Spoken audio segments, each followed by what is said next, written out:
श्रीमद् भगवत गीता के पास दुनिया की हर समस्या का समाधान है। आपके हर सवालों का जवाब है। भगवत गीता ही है जो आधुनिक युग में समस्याओं से घिरे हुए मनुष्य को एक कर्मशील जीवन जीने के लिए प्रेरित करती है। गीता ऐसे प्रेरणादायक संदेशों का महासागर है जो जीवन से निराश मनुष्य को आशाओं से भर देती है। श्रीमद् भगवत गीता एकमात्र ऐसा ग्रंथ है जो मनुष्य को जीने का सही तरीका बताती है। गीता जीवन में धर्म, कर्म और प्रेम का पाठ पढ़ाती है। श्रीमद् भगवत गीता का ज्ञान मानव जीवन और जीवन के बाद का जीवन दोनों के लिए उपयोगी माना गया है। श्रीमद् भगवत गीता भगवान का श्वास है, हृदय है और भगवान की साक्षात मूर्ति है। गीता भगवान का प्रधान रहस्यमय आदेश है। ऐसी दशा में गीता का पालन करने वाला उन्हें प्राणों से भी बढ़कर प्रिय है। भगवत गीता में कुल 18 अध्याय है और 700 श्लोक है, जिसे सभी के लिए पढ़ पाना थोड़ा मुश्किल है।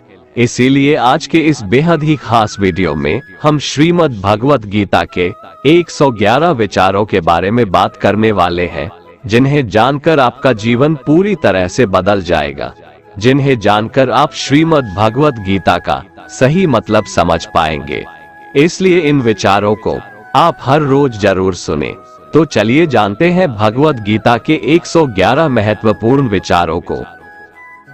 भगवान श्री कृष्ण कहते हैं, ये संसार मेरी ही माया है, ये संसार मुझसे ही उत्पन्न हुआ है। मैं ही इसका पालन पोषण करता हूँ और मैं ही इस सृष्टि का विनाश करता हूँ। मैं जल में रस हूँ, चंद्रमा और सूर्य में प्रकाश हूँ, संपूर्ण वेदों में ओंकार हूँ, आकाश में शब्द और पुरुषों में पुरुषत्व हूँ। मैं ही सूर्य रूप से तपता हूँ, वर्षा का आकर्षण करता हूँ और उसे बरसाता हूँ। हे अर्जुन, मैं ही अमृत और मृत्यु हूँ, सत असत भी मैं ही हूँ। मैं धरती की मधुर सुगंध हूँ, मैं अग्नि की ऊष्मा हूँ, सभी जीवित प्राणियों का जीवन और सन्यासियों का आत्म संयम भी मैं ही हूँ। मैं भूत, वर्तमान और भविष्य के सभी प्राणियों को जानता हूँ, लेकिन वास्तविकता में मुझे कोई नहीं जानता। हमेशा शक करने वाला व्यक्ति कभी शांति प्राप्त नहीं कर पाता है। वह ना तो इस लोक में धन, ऐश्वर्य या यश की प्राप्ति कर सकता है और ना ही परलोक में स्वर्ग की प्राप्ति कर सकता है, क्योंकि जब तक मनुष्य किसी भी विषय में संशय युक्त रहता है तब तक वह उस विषय में सफलता नहीं पा सकता। इसलिए संदेह करने से बचें। हे अर्जुन, तुम्हारा क्या गया जो तुम रोते हो? तुम क्या लाए थे जो तुमने खो दिया? तुमने क्या पैदा किया था जो नष्ट हो गया? तुमने जो लिया यहीं से लिया, जो दिया यहीं पर दिया। जो आज तुम्हारा है कल किसी और का होगा, क्योंकि परिवर्तन ही संसार का नियम है और समय के साथ संसार में हर चीज परिवर्तन के नियम का पालन करती है। भगवान श्री कृष्ण कहते हैं, कर्मयोग ही वह योग है जिसके माध्यम से हम अपनी जीवात्मा से जुड़ पाते हैं। कर्मयोग हमारे आत्मज्ञान को जागृत करता है। इसके बाद हम न केवल अपने वर्तमान जीवन के उद्देश्यों को, बल्कि जीवन के बाद की अपनी गति का पूर्वाभास प्राप्त कर सकते हैं। इस योग में कर्म के द्वारा ईश्वर की प्राप्ति की जाती है। श्रीमद् भगवद गीता में कर्मयोग को सर्वश्रेष्ठ माना गया है। गृहस्थ और कर्मठ व्यक्ति के लिए ये योग अधिक उपयुक्त है। कर्म योग सिखाता है कि कर्म के लिए कर्म करो, आसक्ति रहित होकर कर्म करो।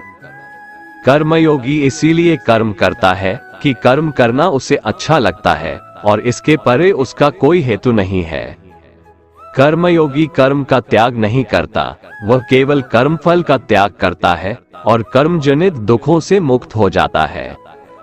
उसकी स्थिति इस संसार में एक दाता के समान है और वह कुछ पाने की कभी चिंता नहीं करता। वह जानता है कि वह दे रहा है और बदले में कुछ मांगता नहीं, और इसीलिए वह दुख के चंगुल में नहीं पड़ता। कर्म फल का त्याग कर धर्मनिरपेक्ष कार्य का संपादन भी पूजा के समान हो जाता है। संसार का कोई कार्य ब्रह्म से अलग नहीं है, इसलिए कार्य की प्रकृति कोई भी हो, निष्काम कर्म सदा ईश्वर को ही समर्पित हो जाता है। पुनर्जन्म का कारण वासनाओं या अतृप्त कामनाओं का संचय है। कर्मयोगी कर्मफल के चक्कर में ही नहीं पड़ता, अतः वासनाओं का संचय भी नहीं होता। इस प्रकार कर्मयोगी पुनर्जन्म के बंधन से भी मुक्त हो जाता है। भगवान श्री कृष्ण कहते हैं, मनुष्य का मन वायु की तरह चंचल है। यह मन ही है जो मनुष्य को काम वासनाओं की तरफ भटकाता रहता है। अगर जीवन को सफल बनाना है तो मन पर काबू करना बहुत जरूरी है। मन को वश में करने से दिमाग की शक्ति केंद्रित होती है, जिससे कार्यों में सफलता मिलने लगती है।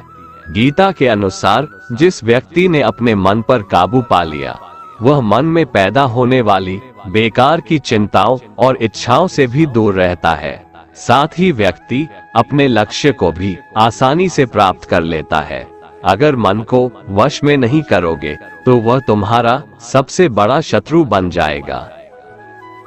भगवान कहते हैं, जो मनुष्य सुख और दुख में शांत रहता है, जिसके राग भय और क्रोध नष्ट हो गए हैं, जो मनुष्य शुभ और अशुभ वस्तु को पाकर न प्रसन्न होता है और न द्वेष करता है, जिन्होंने अपनी इंद्रियों को वश में कर लिया है, वो स्थिर बुद्धि मनुष्य मुनि के समान है। ऐसा मनुष्य स्थिर चित्त और इंद्रियों को वश में करके ज्ञान द्वारा परमात्मा को प्राप्त करके हमेशा संतुष्ट रहता है। क्रोध मनुष्य को नरक की ओर ले जाने वाला द्वार है। क्रोध करने से व्यक्ति का मन अशांत हो जाता है और उसकी स्मरण शक्ति भ्रमित हो जाती है। स्मृति में विभ्रम होने से उसकी बुद्धि नष्ट हो जाती है और फिर व्यक्ति का पतन हो जाता है। भगवान श्री कृष्ण कहते हैं, मनुष्य को क्रोध करने से बचना चाहिए। कितना भी गुस्सा आए, स्वयं को शांत रखने का प्रयास करें। श्री भगवान कहते हैं, जिस प्रकार समुद्र की स्थिति अचल है, भारी से भारी आंधी तूफान आने पर या अनेक नदियों के जल प्रवाह उसमें प्रविष्ट होने पर भी वह अपनी स्थिति से विचलित नहीं होता, मर्यादा का त्याग नहीं करता, उसी प्रकार परमात्मा के स्वरूप में स्थित योगी की स्थिति भी सर्वथा अचल होती है। बड़े से बड़े सांसारिक सुख दुखों का संयोग वियोग होने पर भी उसकी स्थिति में जरा भी अंतर नहीं पड़ता। वह योगी परमात्मा में नित्य निरंतर अटल और एकरस स्थित रहता है। जो मनुष्य संपूर्ण कामनाओं को त्याग कर ममता रहित, अहंकार रहित और स्पृहा रहित होकर विचरण करता है, वही मनुष्य शांति को प्राप्त कर पाता है। जिस प्रकार प्रकाश की ज्योति अंधेरे में चमकती है, ठीक उसी प्रकार सत्य भी चमकता है। इसलिए व्यक्ति को सदैव सत्य के मार्ग पर चलना चाहिए। सत्य कभी दावा नहीं करता है कि मैं सत्य हूँ, लेकिन झूठ हमेशा दावा करता है कि सिर्फ मैं ही सत्य हूँ। इस संपूर्ण संसार में कोई भी व्यक्ति महान नहीं जन्मा होता है, बल्कि उसके कर्म उसे महान बनाते हैं। सही कर्म वह नहीं है जिसके परिणाम हमेशा सही हो, अपितु सही कर्म वह है जिसका उद्देश्य कभी गलत ना हो। श्रेष्ठ पुरुष जैसा आचरण करता है, अन्य पुरुष भी वैसा ही आचरण करते हैं। वो जो कुछ प्रमाण देता है, समस्त मनुष्य समुदाय उसी के पद चिन्हों पर अपने रास्ते चुनता है। इसलिए सज्जन व्यक्तियों को सदैव अच्छा व्यवहार करना चाहिए। जो मनुष्य ईश्वर में श्रद्धा नहीं रखते, वो अज्ञानी मनुष्य जीवन में कभी भी सुख शांति और सफलता को प्राप्त नहीं कर पाते। ऐसे मनुष्य की बुद्धि विपरीत हो जाती है। वे लौकिक और पारलौकिक सब प्रकार के सुख साधनों को विपरीत ही समझने लगते हैं। इसी कारण वे विपरीत आचरणों में प्रवृत्त हो जाते हैं। इसके फलस्वरूप उनका इस लोक में और परलोक में पतन हो जाता है। वे अपनी वर्तमान स्थिति से भी भ्रष्ट हो जाते हैं और मरने के बाद उनको अपने कर्मों का फल भोगने के लिए सूकर, कुकर आदि नीच योनियों में जन्म लेना पड़ता है या घोर नरक में पड़कर भयानक यातनाएं भोगनी पड़ती है। भगवान श्री कृष्ण कहते हैं, जो मनुष्य अपने कर्तव्यों का पालन करते हुए विपरीत परिस्थितियों में भी अपने धर्म के मार्ग पर अडिग रहता है और उसके कारण अगर उसकी मृत्यु भी हो जाती है, तो वह मृत्यु भी उसके लिए परम कल्याणकारक बन जाता है। और उस मनुष्य को स्वर्ग की प्राप्ति होती है। हे अर्जुन, मेरे और तुम्हारे बहुत से जन्म हो चुके हैं, उन सबको तू नहीं जानता, किंतु मैं जानता हूँ। मैं अजन्मा और अविनाशी हूँ। मैं समस्त प्राणियों का ईश्वर होते हुए भी अपनी प्रकृति को अधीन करके अपनी योग माया से प्रकट होता रहता हूँ। जब जब इस धरती पर धर्म की हानि और अधर्म की वृद्धि होती है, तब तब अधर्म का विनाश और धर्म की पुनर्स्थापना हेतु मैं अपने एक नए रूप को रचता हूँ और लोगों के सम्मुख प्रकट होता रहता हूँ। मनुष्य मेरी जिस भी रूप की पूजा करते हैं, मैं भी उनको उनकी भावना के अनुसार उसी रूप में दर्शन देता हूँ। मनुष्य जिस जिस भाव से मेरी उपासना करते हैं, मैं उनके उस भाव का ही अनुसरण करता हूँ। जो मेरा चिंतन करता है, उसका मैं चिंतन करता हूँ। जो मेरे लिए व्याकुल होता है, उसके लिए मैं भी व्याकुल हो जाता हूँ। जो मुझे अपना सर्वस्व अर्पण कर देता है, मैं भी उसे अपना सर्वस्व अर्पण कर देता हूँ। इस मनुष्य लोक में सांसारिक भोग के लिए लोग इंद्र आदि देवताओं की उपासना करते हैं, क्योंकि देवताओं का पूजन करने वालों को उनकी उपासना का फल तुरंत मिल जाता है। लेकिन मैं ऐसा नहीं करता हूँ। मेरे भक्त यदि सकाम भाव से भी मेरा भजन करते हैं, तो भी मैं उनकी उसी कामना को पूर्ण करता हूँ, जिसकी पूर्ति से उनका विषयों से वैराग्य होकर मुझ में प्रेम और विश्वास बढ़ता है। इसीलिए सांसारिक मनुष्यों को मेरी भक्ति का फल शीघ्र मिलता हुआ नहीं दिखता है, और इसलिए वे मंद बुद्धि मनुष्य कर्मों का फल शीघ्र प्राप्त करने की इच्छा से अन्य देवताओं का ही पूजन किया करते हैं। इंसान हमेशा अपने भाग्य को कोसता है, ये जानते हुए भी कि भाग्य से भी ऊंचा उसका कर्म है, जो उसके स्वयं के हाथों में है। जो हुआ वो अच्छा हुआ, जो हो रहा है वह भी अच्छा हो रहा है, जो होगा वह भी अच्छा ही होगा। जो बीत गया उसका तुम पछतावा ना करो और भविष्य की चिंता भी ना करो, अभी तो वर्तमान चल रहा है। जो पुरुष ना किसी से द्वेष करता है और ना किसी चीज की आकांक्षा करता है, वैसा कर्मयोगी पुरुष सन्यासी के समान है, और वह पुरुष सुखपूर्वक संसार बंधन से मुक्त हो जाता है। ना तो मैं किसी के भाग्य का निर्माण करता हूँ और ना ही किसी के कर्मफल का निर्माण करता हूँ। मनुष्य अपने द्वारा किए कर्मों का ही फल भोगता है और उसी से उसके भाग्य का निर्माण होता है। मनुष्य स्वयं ही अपना मित्र है और स्वयं ही अपना सबसे बड़ा शत्रु भी है।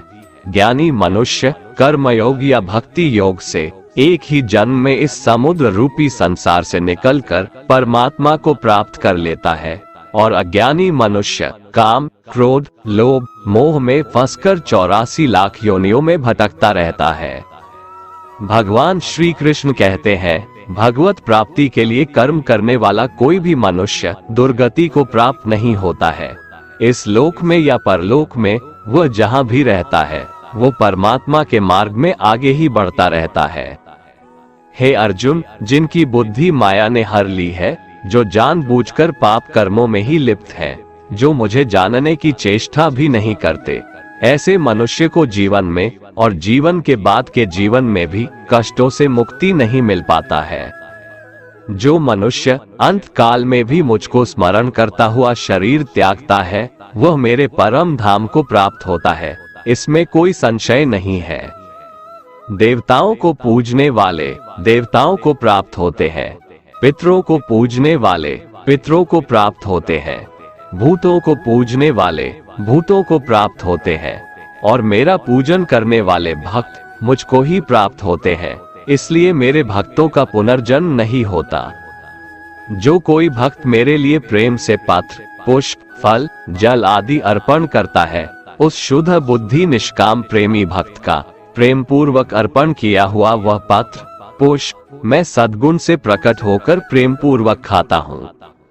भगवान श्री कृष्ण कहते हैं, हे अर्जुन, तू जो कर्म करता है, जो खाता है, जो हवन करता है, जो दान देता है और जो तप करता है, वह सब मुझे अर्पण कर, मैं तुम्हें मुक्ति प्रदान करूंगा।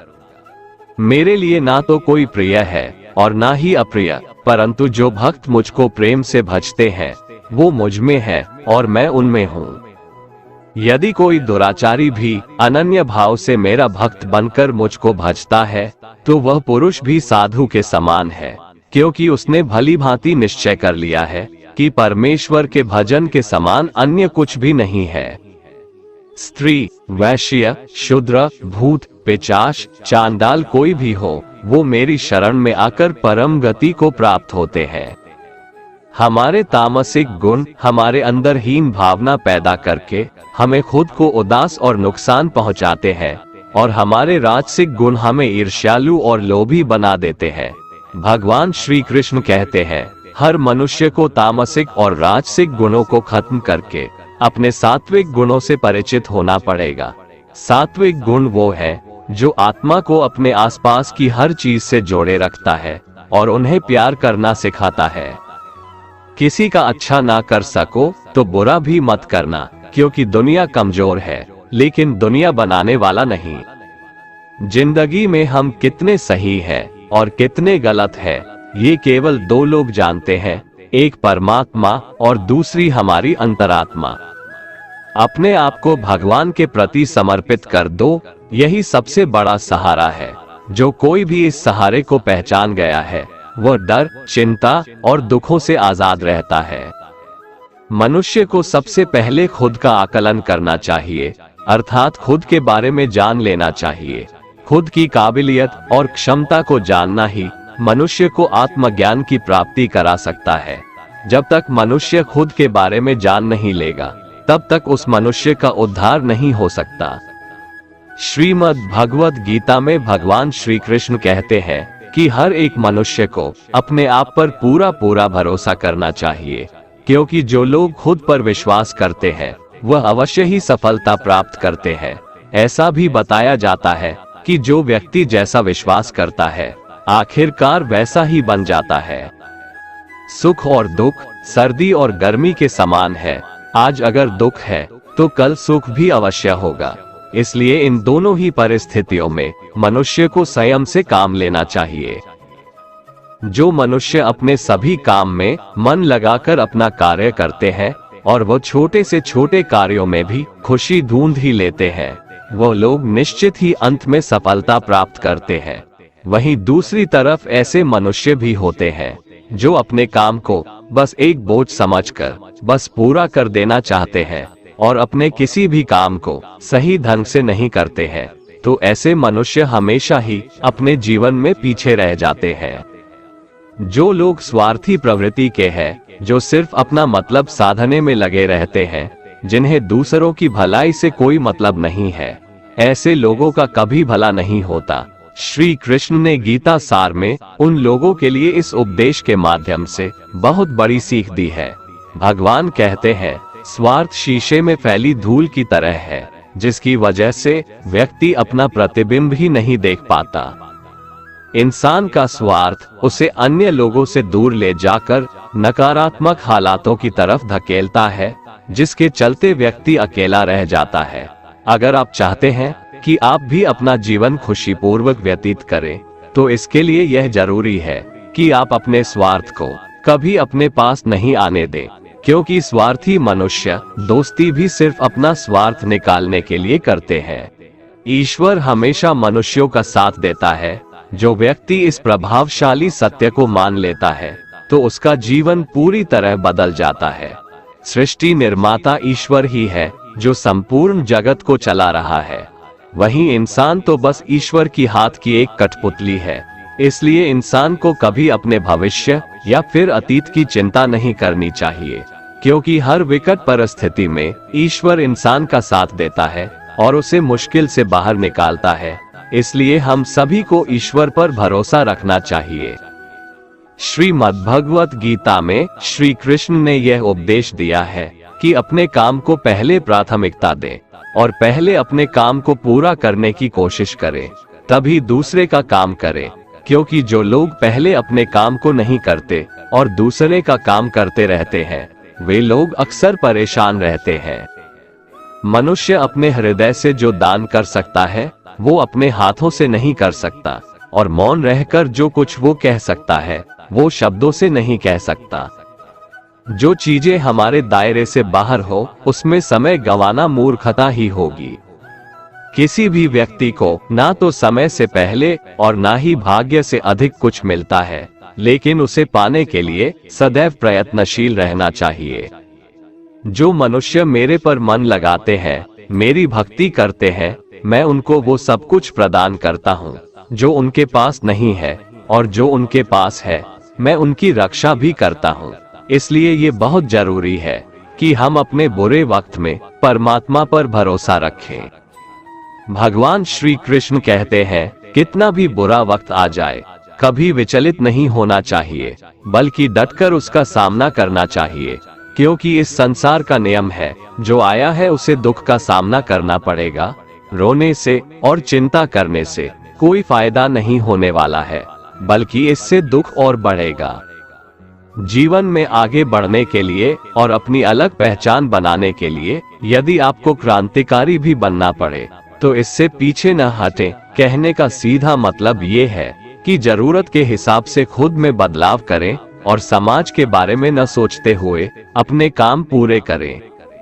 जीवन में दोस्तों की भूमिका बहुत अहम होती है। सच्चे दोस्तों की पहचान हमेशा मुश्किल वक्त में ही होती है। जिस तरह भगवान कृष्ण ने पांडवों के मुश्किल वक्त में उनका साथ दिया था, वैसे ही आपको भी अपने दोस्तों का साथ देना चाहिए। इसके साथ ही आपको ऐसे ही दोस्त बनाने चाहिए जो आपके मुश्किल वक्त में आपके साथ खड़े रहें। जीवन में हार जीत लगी रहती है, लेकिन सफलता सिर्फ उसी व्यक्ति को मिलती है जो अपनी गलतियों और हार से सीख लेकर आगे बढ़े। हार कर निराश होना किसी भी समस्या का हल नहीं है। किसी भी परिस्थितियों से लड़ने के लिए उसके लिए एक बेहतर रणनीति बनाना बहुत जरूरी है। बिना रणनीति के आप हर मोर्चे पर कामयाब नहीं हो पाएंगे। यदि पांडव भी श्री कृष्ण द्वारा बनाई गई रणनीति का पालन नहीं करते तो शायद कौरवों के खिलाफ हुए युद्ध में उन्हें जीत नहीं मिलती। यदि कोई साधक किसी कारणवश अपनी साधना में सफल नहीं हो पाता तो भगवान उसकी अधूरी साधना पूरी करने के लिए फिर से शुद्ध श्रीमंतों के घर में जन्म देते हैं। हे धनंजय, मेरे सिवाय इस जगत का कोई दूसरा कारण नहीं हो सकता। मैं ही इस संपूर्ण संसार का महाकारण हूँ। जैसे मोती सूत के धागे की माला में पिरोए हुए होते हैं, वैसे ही यह संपूर्ण जगत मुझ में ही ओतप्रोत है। ये संसार मुझसे ही उत्पन्न होता है, मुझ में ही स्थित रहता है और मुझ में ही लीन हो जाता है। कहने का तात्पर्य यह है कि भगवान के सिवाय संसार की स्वतंत्र सत्ता नहीं है। सत, रज और तम, इन तीनों गुणों से युक्त मेरी माया को पार कर पाना असंभव है। मनुष्य मेरी इस माया में चिपके रहते हैं और भोग संग्रह की इच्छा छोड़ नहीं पाते। मनुष्य अपने को कभी सुखी और कभी दुखी, कभी समझदार और कभी बेसमझ, कभी निर्बल और कभी बलवान आदि मानकर मेरी इस माया में तल्लीन रहते हैं। परंतु जो मनुष्य मेरे शरणागत हो जाते हैं, वे मेरी इस माया को आसानी से पार कर जाते हैं, क्योंकि उनकी दृष्टि केवल मेरी तरफ रहती है। वे मेरी माया में नहीं फंसते। हे भरत श्रेष्ठ अर्जुन, पवित्र कर्म करने वाले मेरे 4 प्रकार के भक्त मेरा स्मरण करते हैं। पहला है आर्त भक्त, अर्थात दुख से निवृत्ति चाहने वाले भक्त। दूसरा है अर्थार्थी भक्त, अर्थात धन संपदा चाहने वाले भक्त। तीसरा है जिज्ञासु भक्त, अर्थात केवल मुझे जानने की इच्छा वाले भक्त। और चौथा है ज्ञानी भक्त, अर्थात मुझे ज्ञान सहित जानने वाले भक्त। आइए इसको थोड़ा समझ लें। आर्त भक्त वो है जो प्राण संकट आने पर संकट दूर करने के लिए केवल भगवान को पुकारते हैं, कष्ट का निवारण केवल भगवान से ही चाहते हैं, दूसरे किसी से नहीं। वे आर्त भक्त कहलाते हैं। आर्त भक्तों में द्रौपदी और गजेंद्र का दृष्टांत ठीक नहीं लगता है, क्योंकि इन दोनों ने अपनी रक्षा के लिए अन्य उपायों का भी सहारा लिया था। चीरहरण के समय जब तक द्रौपदी भीष्म पितामह और 5 पांडवों पर भरोसा करती रही, तब तक वह रोती बिलखती और कष्ट पाती रही। परंतु जब सब सहारा छोड़कर अनन्य भाव से प्रभु को पुकारा, तब प्रभु ने उसकी लाज बचाई। ऐसे ही गजेंद्र ने जब तक दूसरे हाथियों और हथिनियों का सहारा लिया, अपने बल का सहारा लिया, तब तक वह कई वर्षों तक ग्रह से लड़ता रहा और दुख पाता रहा। सब सहारा छूटने के बाद जब उसने ओम नमो भगवते कहकर हरि को पुकारा, तब भगवान ने तुरंत आकर ग्राह का मुंह फाड़ दिया और गजेंद्र का उद्धार किया। आर्त भक्तों में अभिमन्यु की पत्नी उत्तरा का दृष्टांत सही लगता है, कारण कि जब उस पर आफत आई तब उसने भगवान श्री कृष्ण के सिवाय किसी दूसरे उपाय का सहारा नहीं लिया। उसने सीधे भगवान से निवेदन किया। उसने श्री भगवान से कहा कि हे जगतपति, ये दहकता हुआ अश्वत्थामा का बाण मेरे गर्भ को नष्ट करने के लिए दौड़ा आ रहा है, मेरी रक्षा करे। तुरंत उत्तरा के गर्भ में प्रविष्ट होकर भगवान ने गर्भ की रक्षा की और परीक्षित को बचाया। अर्थार्थी भक्त वो हैं जिनको अपनी सुख सुविधा के लिए धन संपत्ति प्राप्त करने की इच्छा हो जाती है, परंतु उसको वे केवल भगवान से ही चाहते हैं, दूसरों से नहीं। ऐसे भक्त अर्थार्थी भक्त कहलाते हैं। जिज्ञासु भक्त वो है जिसमें भगवान को जानने और भगवत भक्ति की जोरदार इच्छा हो जाती है। जिज्ञासु भक्तों में उद्धव जी का नाम लिया जाता है। भगवान ने उद्धव जी को दिव्य ज्ञान का उपदेश दिया था, जो उद्धव गीता के नाम से भी प्रसिद्ध है। श्रीमद् भगवत गीता में उच्च कोटि के भगवत प्रेमी को ज्ञानी भक्त माना गया है। उनके मन में किसी भी प्रकार की कोई इच्छा नहीं होती, वे केवल भगवान के प्रेम में ही मस्त रहते हैं। प्रेमी भक्तों में गोपियों का नाम प्रसिद्ध है। गोपियों ने अपने सुख का त्याग कर प्रियतम भगवान के सुख को ही अपना सुख माना था। ज्ञानी अर्थात प्रेमी भक्त भगवान से कुछ नहीं चाहता, इसलिए वो भगवान का सर्वश्रेष्ठ भक्त है। कान्हा कहते हैं, मैं ना तो तुम्हारी महंगी भेंट से प्रसन्न होता हूँ और ना ही दिखावटी दान दीक्षा से। अगर मेरे मन को जीतना है तो मुझे प्रेम से पुकारो, मैं हाजिर हो जाऊंगा। अवास्तविक चीजों को लेकर मन में कभी डर पैदा मत होने दो। वो वास्तविक नहीं है, वह ना तो कभी था और ना कभी होगा। इसके विपरीत जो वास्तविक है वह हमेशा से था और उसे ना तो बदला जा सकता है, ना कभी नष्ट किया जा सकता है। जो मनुष्य किसी अच्छे काम में लगा हुआ होता है, आने वाले समय में उसका अंत कभी बुरा नहीं होता है। मनुष्य को निडर, शुद्ध और आध्यात्मिक बनना चाहिए। जीवन का आनंद लो, उदार दिल से बातें करो, किसी पर क्रोध मत करो, किसी का अहित मत सोचो, सभी के साथ सद्भाव के साथ पेश आओ। कर्म का नियम कहता है कि प्रत्येक घटना का एक कारण और प्रभाव होता है। समान रूप से किए गए कार्य के परिणाम अलग अलग हो सकते हैं। ये केवल इस बात पर निर्भर करता है कि वो कर्म करता किस प्रकार है। जिस प्रकार आग एक लकड़ी को जलाकर राख कर देती है, उसी प्रकार आत्मा ज्ञान आपके अंदर चलने वाले सभी द्वैत कार्यों को भस्म कर आपको आंतरिक शांति प्रदान करता है। भगवान पर विश्वास उस बच्चे की तरह करो जिसे हवा में उछालो तो वह हंसता है, वह डरता नहीं है, क्योंकि वह जानता है कि आप उसे गिरने नहीं दोगे। दुनिया में हमारे सामने चाहे जो परिस्थिति आ जाए, एक काम करना, अपने जीवन को ऊपर वाले को सौंप देना। इस मनुष्य लोक में कर्मों के फल को चाहने वाले लोग देवताओं का पूजन किया करते हैं, क्योंकि उनको कर्मों से उत्पन्न होने वाली सिद्धि शीघ्र मिल जाती है। ब्राह्मण, क्षत्रिय, वैश्य और शूद्र, इन चार वर्णों का समूह गुण और कर्मों के अनुसार मेरे द्वारा रचा गया है। इस प्रकार उस सृष्टि रचनादि कर्म का कर्ता होने पर भी मुझ अविनाशी परमेश्वर को तू वास्तव में अकर्ता ही जान। कर्मों के फल में मेरी स्पृहा नहीं है, इसलिए मुझे कर्म लिप्त नहीं करते। यहाँ श्री भगवान के कहने का भाव है कि कर्म करो, लेकिन फल की इच्छा से नहीं, बस अपना कर्म करते जाओ और आगे बढ़ते जाओ।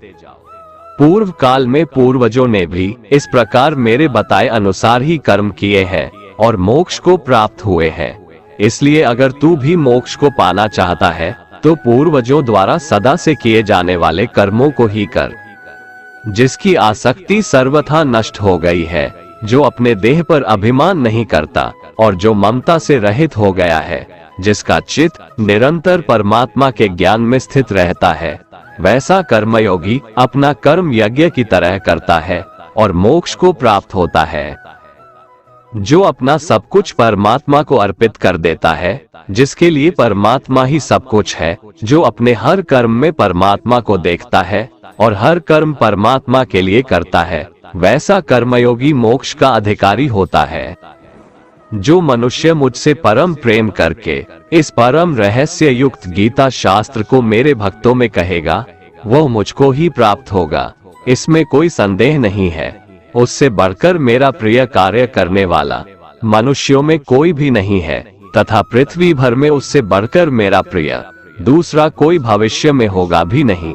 जो मनुष्य श्रद्धायुक्त दोषों से रहित होकर इस गीता शास्त्र का श्रवण भी करेगा, वह भी सभी पापों से मुक्त होकर मेरे परम धाम को प्राप्त होगा। दोस्तों, अगर आपको हमारा ये वीडियो पसंद आया तो कमेंट में जय श्री राधे कृष्ण लिखें और ऐसे ही प्रेरणादायक वीडियो देखने के लिए हमारे चैनल को सब्सक्राइब कर लें। जय श्री राधे कृष्ण।